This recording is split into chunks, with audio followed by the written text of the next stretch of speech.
In today's segment, I'll be discussing about emulsions and few examples of colloids in surface chemistry chapter.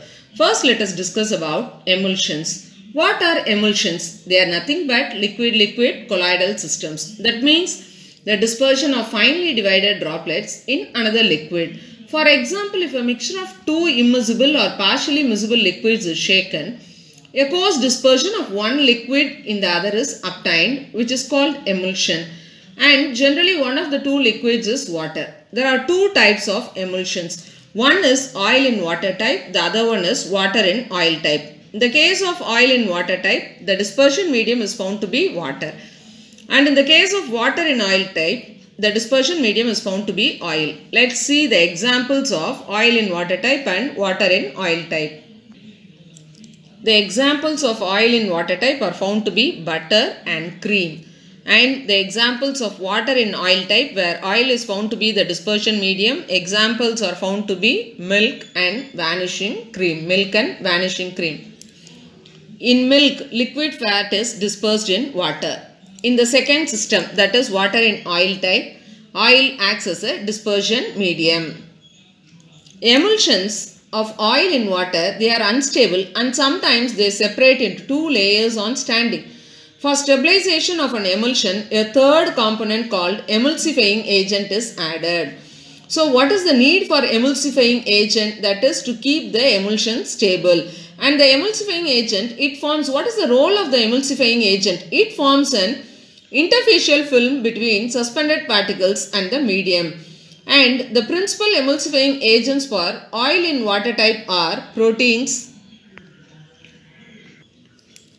gums, natural and synthetic soaps. And for water in oil type, examples are found to be heavy metal salts or fatty acids, long chain alcohols, lamblac, etc. Emulsions, they can be diluted with any amount of the dispersion medium. On the other hand, the dispersed liquid, when mixed, it forms a separate layer. The droplets in emulsions, they are often negatively charged and can be precipitated by electrolytes. And emulsions, they show Brownian movement and Tyndall effect. And emulsions can be broken into constituent liquids by heating, freezing, centrifuging, etc. Let us discuss few examples of colloids. First one is the blue color of the sky. Why the sky appears blue in color? This is because the dust particles along with water suspended in air, they scatter blue light which reaches our eyes and the sky looks blue to us. And next one is about fog, mist and rain. When a large mass of air containing dust particles, it is cooled below its dew point, the moisture from the air, it condenses on the surface of these particles forming fine droplets. And these droplets, they are being colloidal in nature, they continue to float in air in the form of mist or fog. And what are clouds? They are nothing but aerosols having small droplets of water suspended in air. Because of condensation in the upper atmosphere, the colloidal droplets of water, they grow bigger and bigger in size till they come down in the form of rain. Sometimes the rainfall occurs when two oppositely charged clouds meet. And it is possible to cause artificial rain by throwing electrified sand or spraying a salt carrying opposite charge to the one on clouds from an aeroplane. Third one is food articles. Milk, butter, halwa, ice creams, fruit juices, they are all colloids in one form or the other. Next one is blood. It's a colloid. Blood is a colloidal solution of an albuminoid substance.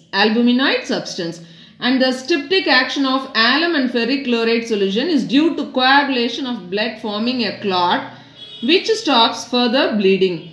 What is coagulation? Settling up of colloidal particles, that is known as coagulation. Next one is soils. Fertile soils, they are found to be colloidal in nature, in which the humus acts as a protective colloid. An account of colloidal nature, soils absorb moisture and nourishing materials. And then the last one is formation of delta. This is found to be very important and interesting.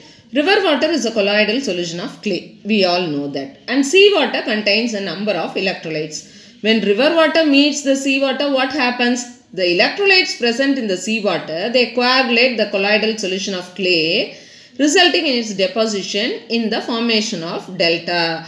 This is how delta is formed. We used to say Kaveri delta. This is how the delta formation occurs.